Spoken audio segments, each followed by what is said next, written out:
Hi, boys and girls. I'm so glad that you guys are here. I want to ask you a question. How many of you know what this is? Huh? Anybody know what this is? This is sometimes called a cootie catcher. But in all reality, this is my kindness catcher.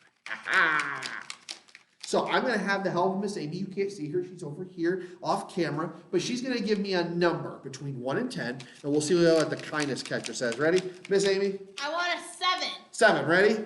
1, 2, 3, 4, 5, 6, 7. Okay, what does it say here? It says to always listen to mom and dad. Always obey. Oh, that's pretty kind, don't you think? All right, let's do another one. Let's see if there's something better here. 3. 1, 2, 3. Okay, what's this one say?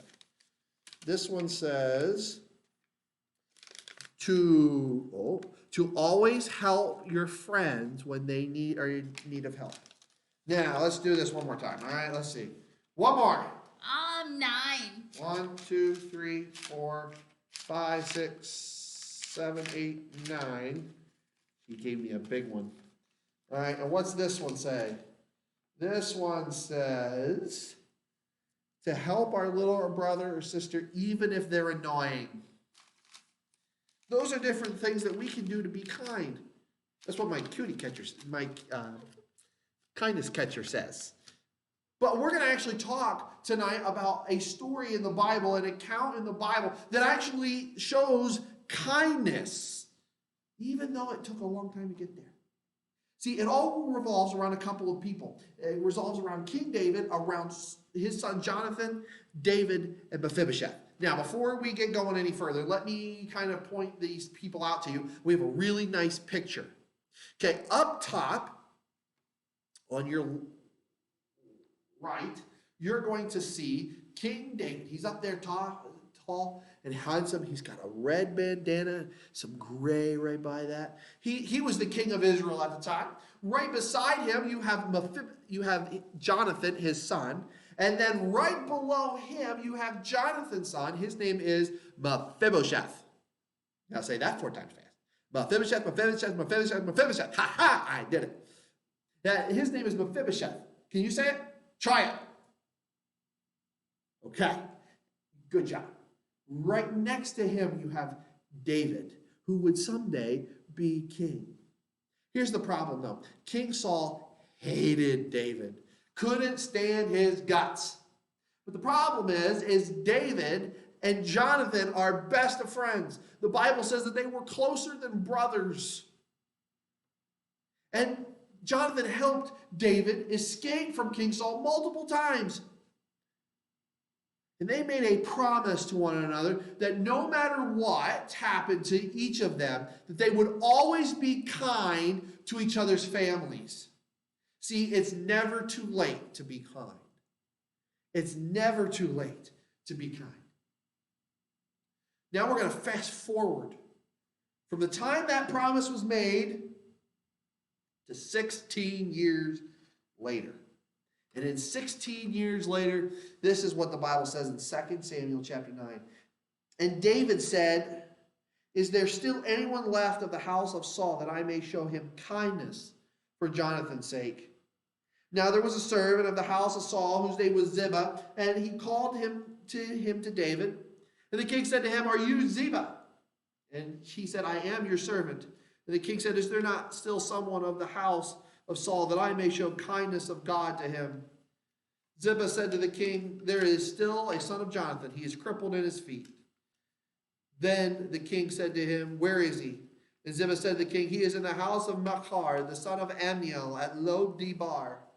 Then King David sent and brought him from the house of Machir to the son of Ammiel at Lo-debar. Literally, what happened was when King Saul and Jonathan died, the person who was taking care of Mephibosheth was so worried that David would come and grab him and kill little Mephibosheth that she picked him up and started to run off. But as she did, the baby fell and hurt his legs. So that way he couldn't walk anymore.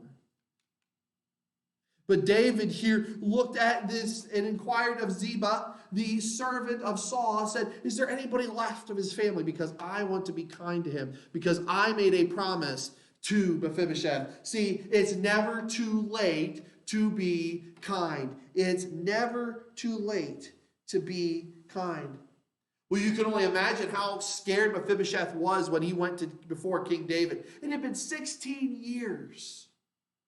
16 years. What would happen to poor Mephibosheth? After all, it was common in those days that when a new king took over, they killed every single person in the family of the old king. But not David. David told Mephibosheth that he would be kind to him because of his dad and the promise that he had made. He would take every piece of property that Jonathan and Saul owned and he would give it to Mephibosheth. And he gave him servants to take care of that. And he said, you know what? Tell you what, you will never have to worry about eating because as long as I'm king, you have a place right here next to me. You eat at my table. This is an extremely happy ending. David couldn't have chosen it and said, Jonathan's dead, I don't need to worry about it. But no. He said, I'm going to be kind. I'm going to fulfill the promise that I made to Jonathan way back because it's never too late. It's never too late to show kindness.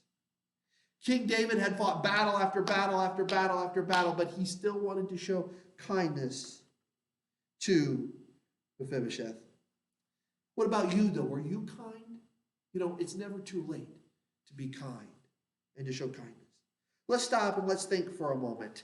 I'm going to ask some questions, and I want you to think, or maybe even shout it out to me right now, what you think of these situations. Was there a time when you should have shown kindness, but you didn't? Was there ever a time that maybe you could have been kind to your brother or sister and you just kept quiet? Let me ask you this question. Have you ever seen a classmate drop their books or their lunch? What did you do? Did you laugh? Did you go help them? Or did you just stop and not do anything at all?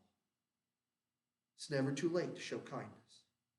Have you ever seen somebody who had a bunch of stuff in their hands and they couldn't open the door? Have you ever not opened the door and showed kindness? Or did you show kindness and open the door? Remember, even if you miss the chance, it's never too late to show kindness. Do you, like David, need to slow down a little bit after he fought all those battles? Do you need to slow down and maybe step back and think about whether or not there's anybody that you could be kind to? A good prayer to help you with remembering to be kind is this: God, help me to see people the way you see them. Will you talk today, about being kind to others? Will you ask him to help you see others the way that God sees them? Remember, it's never too late to be kind. Don't delay.